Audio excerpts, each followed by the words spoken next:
Hello students, welcome to Grasping Chemistry. Today we are going to discuss pseudoaromaticity and Craig's rule. Pseudoaromaticity क्या होती है? ऐसा compound जिसके अंदर कॉन्जुगेशन तो प्रेजेंट होगी, मतलब डबल और सिंगल बॉन्ड प्रेजेंट होंगे, अल्टरनेट ही प्रेजेंट होंगे double and single bond, but still they are not having characteristic property of aromatic compounds. And also you can say that pseudoaromatic compounds are those compounds which looks to be aromatic but not actually they are aromatic. Why? Because देखिए, अब अगर आप इसके name से ही समझेंगे, pseudo का मतलब क्या होता है? फॉल्स, ठीक है, और aromaticity you all are very much familiar aromatic compounds के साथ, फॉल्स एरोमेटिसिटी जिसमें प्रेजेंट होगी, ठीक है। अब हम इसके कुछ एग्जांपल्स को डिस्कस कर लेते हैं by using a Craig's rule. Craig's rule होता क्या है? ये सिर्फ हमें एरोमेटिसिटी और नॉन एरोमेटिसिटी के बारे में बताता है।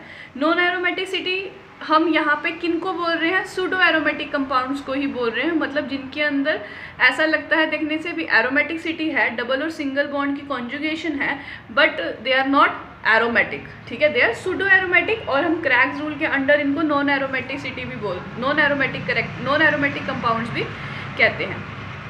नेक्स्ट क्या पॉइंट है हमारा कि Craig's rule is only explain the aromatic character और non aromatic character for polycyclic non benzenoid system. Non benzenoid system कौन से? जिनके अंदर बेंजीन प्रेजेंट नहीं होता। नेक्स्ट पॉइंट क्या है हमारा कि अगर हमें क्रैग्स रूल को अप्लाई करना है किसी कंपाउंड के ऊपर, तो सबसे पहले हमें ये देखना होगा क्या उस कंपाउंड के अंदर C2 एक्सिस लग सकती है तो ही हम आगे बढ़ेंगे, क्रैग्स रूल को अप्लाई करेंगे, अदरवाइज हम वहीं पर स्टॉप कर देंगे कि हम क्रैग्स रूल के अकॉर्डिंग उस क्वेश्चन को सॉल्व नहीं कर सकते। ओके, नेक्स्ट पॉइंट है हमारा कि हमने कैसे देखेंगे कोई भी कंपाउंड हमारा एरोमेटिक है या नॉन एरोमेटिक है अकॉर्डिंग टू क्रैग्स रूल। देखिए, अगर हमारे पास F+G का सम इवन आएगा, दैट मीन्स वो कंपाउंड एरोमेटिक है। On the other hand when F+G sum comes to be odd, then that compound is non-aromatic, or you can say pseudo-aromatic, which looks to be aromatic but not an aromatic compound. Now what is F and what is G? F is the total pair of alpha and beta excluded fusion points, मतलब कितना हमारे पास pair में present है alpha and beta, सिर्फ आपने fusion point को exclude करना है। फ्यूजन पॉइंट कौन सा? या तो वो जंक्शन पॉइंट होगा, जैसे ये कंपाउंड, एक हमारे पास कोई भी स्ट्रक्चर है XYZ, कुछ भी मैंने बनाया, जैसे ये कंपाउंड है, ये फ्यूजन पॉइंट हम बोल रहे हैं। या कौन सा कंपाउंड? जैसे स्पाइरो कंपाउंड्स होते हैं, उसके अंदर कुछ इस टाइप से बना होता है स्ट्रक्चर, जब तो हम इस कार्बन और इस कार्बन को एक्सक्लूड कर देंगे और यहाँ पर इस कार्बन और इस कार्बन को एक्सक्लूड कर देंगे, तो हम उनको बिना काउंट किए जितने भी हमारे पास अल्फा एंड बीटा आएंगे वो सब हम किस में काउंट करेंगे? F में। G क्या है हमारे पास? It depends upon the total number of changes after applying C2 axis. मतलब क्या है इसका कि जब हमने C2 एक्सिस किसी कंपाउंड में लगाई, उसको लगाने के बाद कितना चेंज आया हमारा अल्फा और बीटा में, ठीक है। एक बार हम इसको एग्जांपल्स पर जाएंगे तो आपको ये ज़्यादा क्लियर हो जाएगा। अगर हम एग्जाम्पल नंबर 1 डिस्कस करते हैं, एक हमने ये कंपाउंड लिया, सबसे पहला काम क्या होता है हमारा, इस कंपाउंड के अंदर अल्फा और बीटा स्पिन हमें देना होता है। तो अल्फा और बीटा एक स्पिन होते हैं एक्चुअल में, हमने इनको उससे डिनोट करना है। तो कैसे डिनोट करते हैं हम अल्फा और बीटा को? आपने एक बात का ध्यान रखना है अल्फा और बीटा को डिनोट करते वक्त कि alpha and beta symbol given to the double bond. जैसे हमने क्या किया, यहाँ से हमने काउंटिंग करनी स्टार्ट की, हमने नंबरिंग देनी स्टार्ट की अल्फा एंड बीटा। आपको किसी भी डबल बॉन्ड को लेना है, चूज कर लीजिए कोई भी डबल बॉन्ड और उससे नंबरिंग देना स्टार्ट कर दीजिए। जैसे हमने इस डबल बॉन्ड को लिया, अल्फा बीटा देना स्टार्ट किया, तो अल्फा इसको दिया, बीटा यहाँ, फिर अल्फा, फिर बीटा, फिर से अल्फा, फिर बीटा, फिर अल्फा, फिर बीटा। अब ये तो हमारा ऑलरेडी नंबरिंग में आ चुका था, हमने ड्रॉप कर दिया यहीं पे। नेक्स्ट वाले पे आया, अभी ये वाले कार्बन हमारे रहते थे, यहाँ पर अल्फा था, तो यहाँ पर क्या आएगा? बीटा, और फिर क्या आएगा? अल्फा। आप इसमें अल्फा बीटा देते वक्त ये बात का ध्यान रखिएगा कि किसी भी डबल बॉन्ड पर अगर कहीं पर डबल बॉन्ड आया है तो वहाँ पर आप अल्फा अल्फा या बीटा बीटा नंबरिंग नहीं कर सकते, ठीक है। अगर एक कार्बन पर हम अल्फा कर रहे हैं तो दूसरे कार्बन पर हम बीटा करेंगे, तो ये दोनों वेज हमारे गलत हैं, सिर्फ यही वे हमारा करेक्ट है। तो उसी को आपने ध्यान रखते हुए इसकी नंबरिंग, इसको अल्फा और बीटा देना है। अब उसके बाद हमारा काम क्या है, हमने एफ और जी फाइंड आउट करने हैं। देखिए एफ क्या होता है, हमारे पास total pair of alpha and beta excluded fusion point. देखिए फ्यूजन पॉइंट कौन सा है हमारे पास, ये वाला और ये वाला, तो हम इसको एक्सक्लूड कर देंगे, ठीक है। और उसके अलावा कितने अल्फा और बीटा के पेयर हैं हम उसको नोट कर लेंगे। एक और वे है इसके अल्फा और बीटा के पेयर निकालने का, क्या कि हम क्या करें, total number of alpha and beta निकाल लें और उनको 2 से डिवाइड कर दें। इसमें हमने क्या किया, total number of alpha and beta find out करें सिर्फ इनको छोड़ के, तो कितने आए हमारे पास 8, डिवाइड कर दिए 2 से तो 4 आया, तो मतलब f की वैल्यू कितनी आई हमारे पास 4। अब g फाइंड आउट करना है, g क्या है हमारे पास कि C2 एक्सिस लगाने के बाद कितने नंबर ऑफ चेंजेस आ रहे हैं हमारे पास। तो हम सबसे पहले क्या करेंगे, हमने ये स्ट्रक्चर ले लिया, इसके अंदर हमने C2 एक्सिस अप्लाई की। देखिए इसके अंदर C2 एक्सिस कैसे अप्लाई करेंगे हम, ऐसे, कभी अब ऐसे अप्लाई नहीं कर दीजिएगा, ठीक है, ये वाला सिस्टम गलत है। कैसे अप्लाई करनी है हमने, ये जहाँ पर भी हमारा डबल बॉन्ड होता है उससे पास करते हुए जानी चाहिए। तो जैसे हमने C2 एक्सिस लगाई तो 180 डिग्री पर इसको रोटेशन होगी। तो हमने ये देखा जब हमने इसको 180 डिग्री पे घुमाया इस स्ट्रक्चर को, देखिए ऐसे था, हमने इसको जब ऐसे कर दिया तो ये अल्फा किसके ऊपर गया, बीटा के साइड पर, और बीटा कहाँ आ गया, अल्फा की पोजीशन पर, तो चेंज हो गया ना, तो 1 चेंज। नेक्स्ट क्या, ये बीटा कहाँ गया, अल्फा पे, ये अल्फा कहाँ गया, बीटा पे, तो 2 सेकंड चेंज हो गया ये।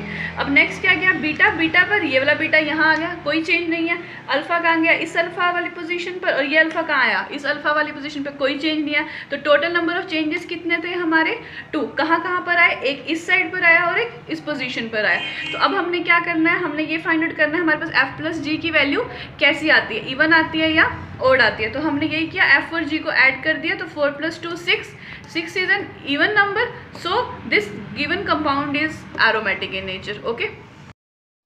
नेक्स्ट एग्जाम्पल है हमारा, देखिए हमने सबसे पहले क्या करना है, किसी भी डबल बॉन्ड को लेना है और उसको अल्फा बीटा नंबर देना है। हमने इस डबल बॉन्ड को चूज़ किया, अल्फा यहाँ दे दिया, बीटा यहाँ दे दिया। अब उसी सीरीज़ में चलेंगे कि अल्टरनेट पर अल्फा बीटा ऐसे चलें, तो अल्फा यहाँ था, बीटा यहाँ, तो क्या आएगा, alpha beta alpha beta alpha beta, ठीक है। उसके बाद क्या करना होता है हमने एफ, सबसे पहले सिर्फ आपको ना इन क्वेश्चन को करते वक्त ये नंबरिंग ही ध्यान रखनी है, बाकी तो इजी है सारा सिस्टम।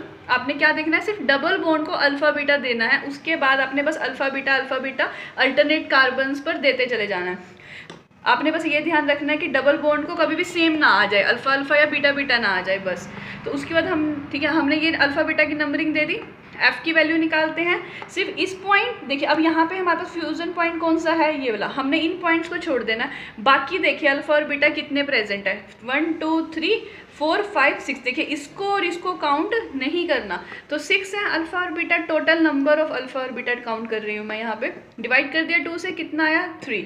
अब हमने क्या किया, C2 एक्सिस लगानी है ताकि हम G की वैल्यू निकाल सके।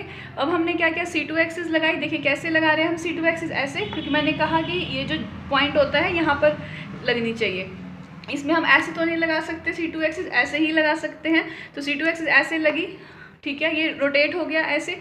देखिए ये बीटा कहाँ पर एक्सचेंज हुआ होगा, इस बीटा के साथ, ये अल्फा इस अल्फा के साथ, ये बीटा इस बीटा के साथ। तो कहीं पर ऐसा तो नहीं हो रहा ना कि अल्फा बीटा से चेंज हो जाए और बीटा अल्फा से चेंज हो जाए। जहाँ पर ऐसी कंडीशन आएगी वहाँ पर हम चेंज इन नंबर 1 लेते हैं, अदरवाइज जब सेम सेम आता है तो चेंज इन नंबर 0 है। तो यहाँ पे तो हर पॉइंट पर सेम पे ही एक्सचेंज हो रहा है, डेट मीन्स जी की वैल्यू कितनी है 0। अब हमने क्या कर दिया, f प्लस जी को ऐड, कितना आया हमारा 3 is an odd number, so our compound is non aromatic और you can say pseudo aromatic. Next example है हमारा, हमने इसके अंदर भी सेम यही किया, डबल बॉन्ड को ले लिया किसी भी, हमने इस बार डबल बॉन्ड को लेट से देखा तो इधर अल्फा आया इधर बीटा। आप किसी भी डबल बॉन्ड से कर सकते हैं, आंसर आपका सेम ही आएगा अगर आप उसको सही तरीके से करेंगे। बस आपने इतना ध्यान रखना होता है कि आप जैसे यहाँ पर ये बॉन्ड है तो आपको भी यहाँ पे अल्फा और बीटा ले लो, तो वो गलत आएगा आपका आंसर। अल्फा बीटा, फिर अल्फा, फिर beta, alpha beta alpha beta alpha beta again alpha. अब आप एक बात नोटिस करिए कि किसी भी डबल बॉन्ड के ऊपर अल्फा अल्फा या बीटा बीटा नहीं आया, यहाँ पर अल्फा अल्फा जरूर आ रहा है, बट यहाँ पे कैसा बॉन्ड है, सिंगल बॉन्ड है, डबल बॉन्ड नहीं है। तो इसका मतलब हमने जो ये नंबरिंग की है वो हमारी ठीक है।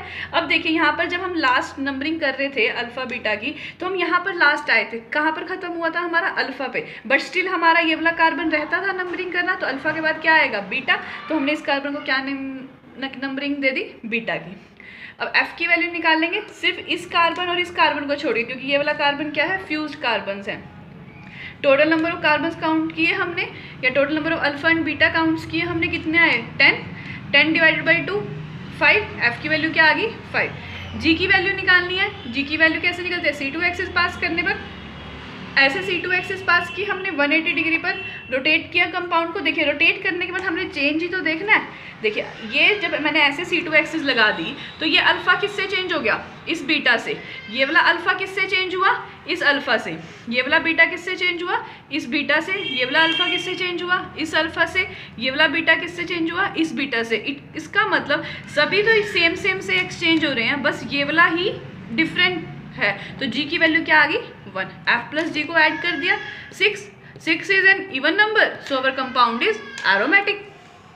अब हमारा लास्ट एग्जाम्पल है हेप्टालीन्स का। देखिए ये 2 7 मेंबर्स की रिंग है जो फ्यूज्ड है 2 कार्बन्स के साथ। तो हमने क्या किया, किसी भी डबल बॉन्ड से इसको अल्फ़ा बीटा देना स्टार्ट कर दिया। जैसे हम यहाँ से देना स्टार्ट कर देते हैं, जैसे alpha beta alpha beta alpha beta alpha beta alpha beta and then beta. देखिए किसी भी पोजीशन पर डबल बॉन्ड को अल्फ़ा अल्फ़ा या बीटा बीटा नहीं आया है, आपको इस बात का ज़रूर ध्यान रखना है। अब हमने क्या किया, एफ़ की वैल्यू निकालनी है। जंक्शन वाला पॉइंट छोड़ के हमने total number of alpha and beta find out कर लिए। 10 आए, 10 को 2 से डिवाइड किया, एफ इज इक्वल टू 5। जी की वैल्यू निकालेंगे, C2 एक्सिस पास की ऐसे। अब देखिए C2 एक्सिस पास करने पर ये बीटा बीटा से एक्सचेंज होगा, ये अल्फ़ा अल्फ़ा से। बस अब इसको ना ऐसे करके घुमा के देखिएगा कि क्या ये बीटा इस बीटा पे ही आएगा ना, और ये अल्फ़ा इस अल्फ़ा वाली पोजीशन पर, ये बीटा यहाँ, ये अल्फ़ा इस पर, ये बीटा यहाँ, कोई भी किसी दूसरे से चेंज नहीं हो रहा। डेट मीन्स जी की वैल्यू क्या आई 0। जब चेंज होगा तो ही आपने जी को कंसीडर करना है, जब चेंज नहीं होगा तब तो 0 ही आएगा। तो एफ प्लस जी को ऐड किया, ओड आया, और हमारा सिस्टम कैसा आ गया, नॉन एरोमेटिक और you can say pseudo aromatic. ये सब था हमारा सूडो एरोमेटिसिटी के ऊपर कि कैसे हम क्रैग्स रूल से फाइंड आउट कर सकते हैं। कई जगह क्रैग्स रूल को स्पेशली एरोमेटिक और नॉन एरोमेटिक के लिए भी यूज़ किया जाता है, तो वो गलत नहीं है, वो भी सेम यही वाला क्रैग्स रूल ही है, कुछ भी उसमें डिफरेंट नहीं है। बस ये है कि हम सूडो एरोमेटिक के लिए भी सूडो एरोमेटिक फाइंड आउट करने के लिए भी क्रैग्स रूल का यूज़ कर लेते हैं। ठीक है, एक बात ये, और दूसरी बात ये कि ज़रूरी नहीं है क्रैग्स रूल जो है वो हमें हर जगह पर करेक्ट ही देगा। देखिए कहीं जगह पर क्या होता है कि क्रैग्स रूल जो है वो हमारी जस्ट एक कैलकुलेटिंग एक्सपेरिमेंटल वे नहीं है, जस्ट एक कैलकुलेशन के बेसिस पे हम निकालते हैं।